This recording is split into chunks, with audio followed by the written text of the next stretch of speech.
Assalamualaikum warahmatullahi wabarakatuh. Di sini kami dari kelompok 4 kelas SI 2023D akan mempresentasikan mengenai dokumentasi uji dalam pengujian perangkat lunak. Next. Sebelumnya perkenalkan anggota kelompok kami. Yang pertama saya Aisyah Nuratul Atifah dengan NIM 119 bersama dengan anggota yang lain Dinda Syabrina Rianto dengan NIM 122, Haidar Rasyad Amin dengan NIM 127, Gema Izzat Al-Karami dengan NIM 129 dan Nur Ramadhani Arifianto dengan NIM 140. Next. Nah, yang pertama adalah apa itu dokumentasi tes? Dokumentasi tes atau dokumentasi pengujian merupakan kumpulan dokumen yang dibuat sebelum atau selama proses pengujian software. Dokumen ini membantu tim dalam memperkirakan upaya pengujian yang diperlukan, cakupan pengujian, pelacakan sumber daya, kemajuan pelaksanaan, dan lain-lain. Dokumentasi ini mencakup semua tahap pengujian, mulai dari perencanaan, perancangan, pelaksanaan, hingga pencatatan hasilnya. Dengan dokumentasi ini, tim pengembang dan penguji bisa lebih mudah memahami proses yang telah dilakukan serta memastikan software siap digunakan sebelum dirilis. Nah, adapun manfaat dari dokumentasi pengujian ini, yang pertama adalah menentukan apa yang perlu diuji dan bagaimana cara mengujinya. Yang kedua adalah memantau perkembangan pengujian dan hasil yang diperoleh. Dan yang terakhir adalah melacak sumber daya yang digunakan selama pengujian. Untuk materi selanjutnya akan disampaikan oleh rekan saya. Baik, untuk selanjutnya menguji formalitas. Mengapa menguji formalitas? Bagi seorang pemula, mudah untuk berasumsi bahwa pengujian adalah mengeksekusi berbagai bagian kode secara ad hoc dan memverifikasi hasilnya. Namun, di dunia nyata, pengujian merupakan aktivitas yang sangat formal dan didokumentasikan secara detail. Dokumentasi pengujian membuat perencanaan, peninjauan, dan pelaksanaan pengujian menjadi lebih mudah serta dapat diverifikasi. Derajat formalitas ujian bergantung pada tiga hal. Yang pertama adalah jenis aplikasi yang diuji, standar yang diikuti oleh organisasi, dan kematangan proses pembangunan. Aktivitas pengujian umumnya menghabiskan 30% hingga 50% upaya proyek pengembangan perangkat lunak. Dokumentasi membantu mengidentifikasi peningkatan proses pengujian yang dapat diterapkan pada proyek masa depan. Selanjutnya akan dilanjutkan oleh rekan saya.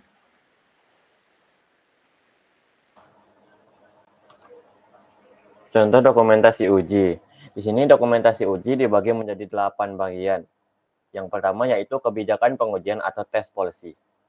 Kebijakan pengujian adalah dokumen strategis tingkat organisasi yang dimana menetapkan prinsip-prinsip, filosofi, dan pendekatan terhadap pengujian perangkat lunak. Yang dimana dokumen ini menjadi acuan untuk semua aktivitas pengujian di seluruh organisasi dan sangat bersifat relatif. Yang bersifat relatif tetap atau tidak sering berubah. Elemen-elemen penting dalam kebijakan pengujian yaitu tujuan dan sasaran pengujian, peran dan tanggung jawab tim pengujian, standar pengujian yang diadopsi, dan proses peninjauan dan perbaikan kebijakan. Contohnya di sini yang pertama seperti yang digambar yaitu isi dari dokumen ini. Yang pertama tujuan, kemudian yang kedua prinsip utama, ketiga kriteria masuk dan keluar, kemudian alat dan lingkungan. Seperti pengujian otomatis menggunakan Selenium untuk UI dan JUnit untuk unit testing, dan juga untuk melihat cacat menggunakan Jira. Kemudian yang kedua yaitu ada strategi pengujian atau test strategi. Strategi pengujian adalah dokumen tingkat proyek yang menjelaskan pendekatan pengujian spesifik yang akan digunakan dalam proyek tertentu. Ini merupakan implementasi dari kebijakan pengujian untuk proyek tertentu. Elemen-elemen penting dari strategi pengujian yaitu tingkat pengujian yang akan dilakukan. Bisa jadi tingkat terkecil seperti unit, kemudian integrasi, kemudian sistem, dan ada penerimaan. Kemudian metode dan teknik pengujian yang akan digunakan, alat pengujian yang dipilih untuk proyek, kriteria masuk dan keluar untuk setiap fase pengujian. Contohnya seperti pada gambar di sini, yang pertama yaitu ruang lingkup yang ada pada dokumennya, kemudian tingkat pengujian, misal 2.1 di sini pengujian unit dilakukan oleh developer, framework JUnit, metode white box testing, cakupan minimalnya 80%. dan seterusnya.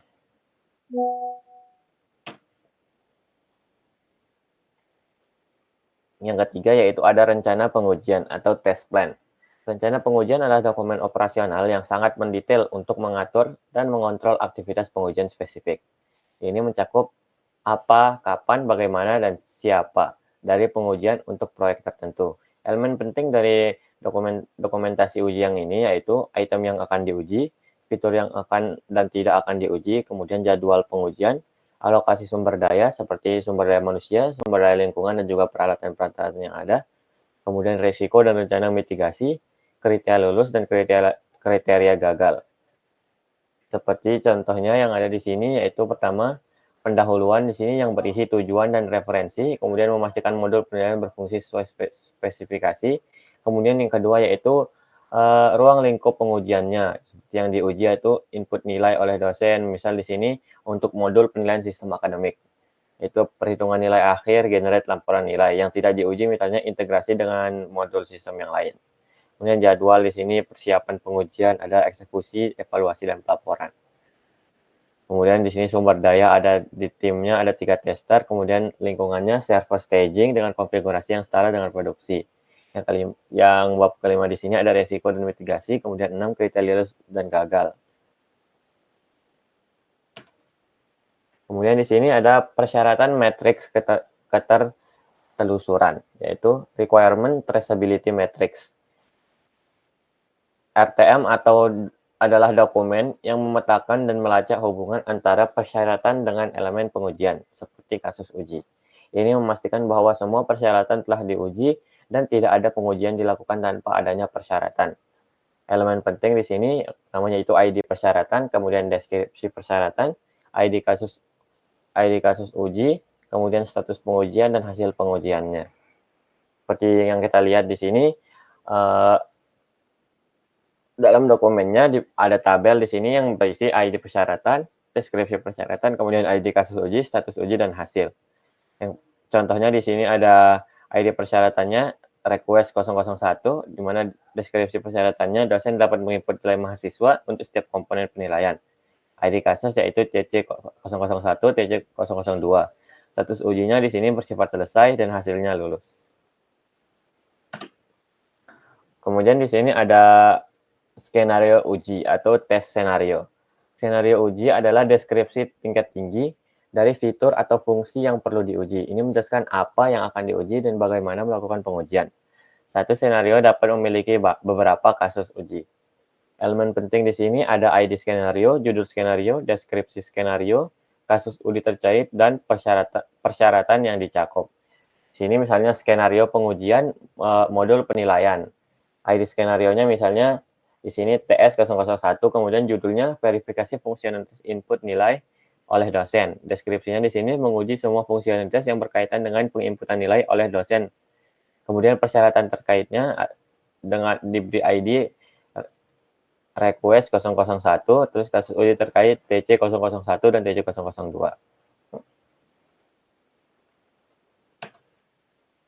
Kemudian di sini ada uji kasus atau test case. Kasus uji adalah dokumen yang berisi langkah-langkah spesifik, kondisi, input, dan hasil yang diharapkan untuk memverifikasi fitur atau fungsi tertentu. Ini menjelaskan bagaimana melakukan pengujian secara detail. Elemen penting di sini yaitu ID kasus uji, judul kasus uji, prasyarat, langkah-langkah, data uji, hasil yang diharapkan, hasil aktuar, serta status pengujian tersebut. Seperti contoh yang ada pada gambar di sini. Ada ID, judul, prioritas, itu prioritas seperti prasyarat, skenario ujinya berapa, prasyaratnya berapa, prasyaratnya apa, kemudian langkah-langkah dalam testingnya bagaimana, kemudian hasil yang diharapkan serta hasil aktualnya bagaimana. Kemudian statusnya nanti diisi setelah melakukan pengujian tersebut. Kemudian di sini ada data uji atau data tes. Data uji adalah kumpulan nilai input yang digunakan untuk mengeksekusi kasus uji. Data ini bisa berupa data yang dibuat khusus untuk pengujian atau sampel data real yang digunakan untuk menjalankan skenario pengujian. Elemen pentingnya yaitu ID data uji, deskripsi data, nilai-nilai data, sumber data, dan kondisi penggunaan. Tapi di sini ada di gambar di sini untuk testing modul penilaiannya di sini. Dan NIM, nama, mata kuliah, hadir, tugas UTS di sini. Yang dimana pengujiannya dilakukan dengan komponen dan bobot yang ada di sini. Kemudian ada laporan cacat di sini atau defect report. Laporan cacat adalah dokumen yang mencatat detail tentang masalah atau bug yang ditemukan selama pengujian, yang dapat membantu developer memahami dan memperbaiki masalah secara efektif. Yang dimana elemen penting dari dokumentasi ini yaitu ID cacat, ringkasan cacat, detail deskripsi detail, langkah-langkah untuk memproduksi, hasil yang diharapkan versus aktual, tingkat keparahan atau severity, prioritas, status, dan lingkungan pengujian. Contohnya seperti ada di gambar di sebelah ini. Misal di sini ada laporan cacat, ID, kemudian ringkasannya, status, tingkat keparahan, prioritas, dilakukan oleh, tanggal laporan, ditugaskan kepada, dan ada deskripsi di bawahnya. Kemudian yang terakhir ada laporan ringkasan tes atau test summary report. Laporan ringkasan tes adalah dokumen tingkat tinggi yang dimana di sini merangkum seluruh aktivitas pengujian yang telah dilakukan selama periode tertentu atau fase pengujian tertentu. Dokumen ini biasanya dibuat di akhir siklus pengujian dan memberikan gambaran komprehensif tentang status pengujian, cacat yang ditemukan, dan rekomendasi untuk rilis.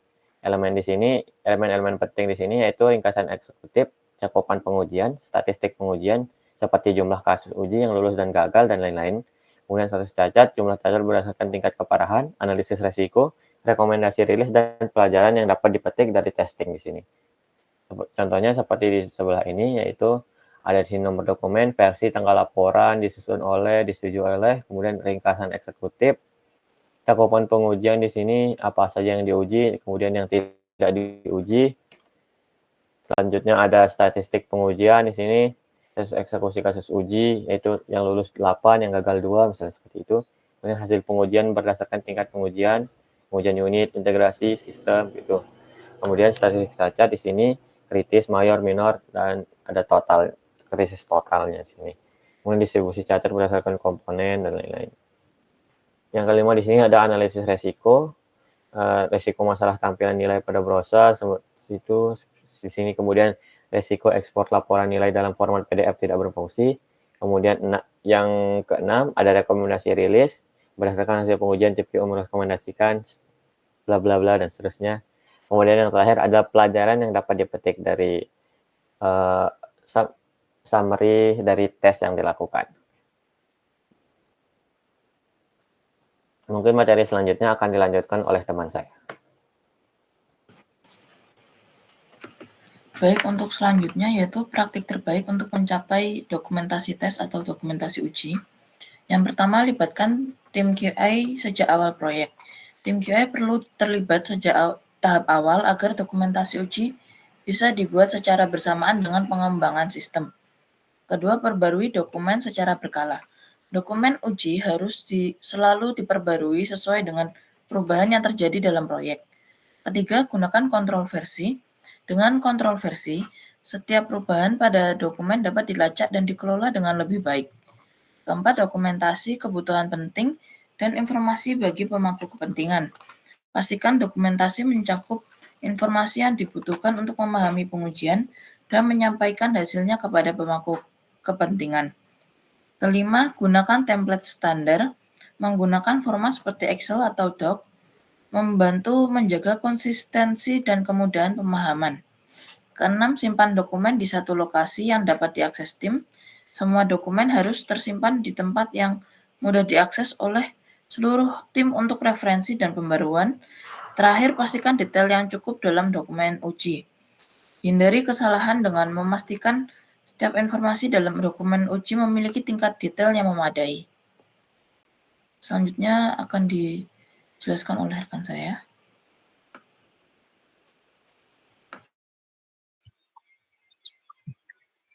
Keuntungan dokumentasi uji. 1. Memastikan konsistensi pengujian. Standar pengujian yang terdokumentasi memungkinkan pengujian dilakukan dengan cara yang sama setiap kali, sehingga hasilnya lebih konsisten. 2. Memudahkan pelacakan bug dan perbaikan. Dokumentasi membantu mengidentifikasi pola kesalahan dan memudahkan tim dalam melacak perubahan serta perbaikan yang telah dilakukan. 3. Mempermudah kolaborasi tim.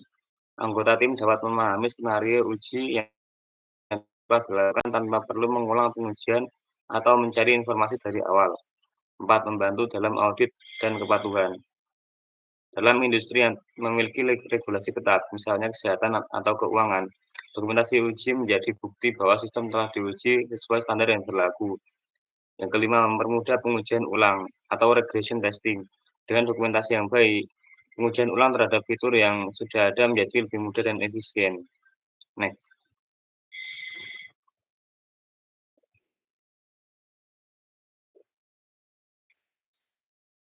Kemudian kekurangan dokumentasi uji. Yang pertama adalah memakan waktu dan biaya. Proses mendokumentasi uji seringkali memerlukan waktu tambahan yang bisa memperlambat siklus pengembangan jika tidak dikelola dengan baik. Yang kedua, dokumentasi bisa cepat usang. Jika tidak diperbarui secara berkala, dokumentasi uji bisa menjadi tidak relevan, terutama dalam proyek yang berkembang cepat dengan perubahan fitur yang sering. Yang ketiga, risiko terlalu fokus pada dokumentasi. Terlalu banyak fokus pada dokumentasi bisa membuat tim menghabiskan lebih banyak waktu menulis laporan dibandingkan melakukan pengujian yang sebenarnya. Yang keempat, memerlukan pengelolaan yang baik. Dokumentasi yang tidak terstruktur dengan baik oleh tim lain. Kelima, beban tambahan bagi tester. Dalam tim yang kecil atau dengan sumber yang terbatas, membuat dokumentasi uji bisa menjadi beban tambahan yang mengurangi waktu untuk pengujian aktual. Lalu selanjutnya saya kembalikan ke moderator.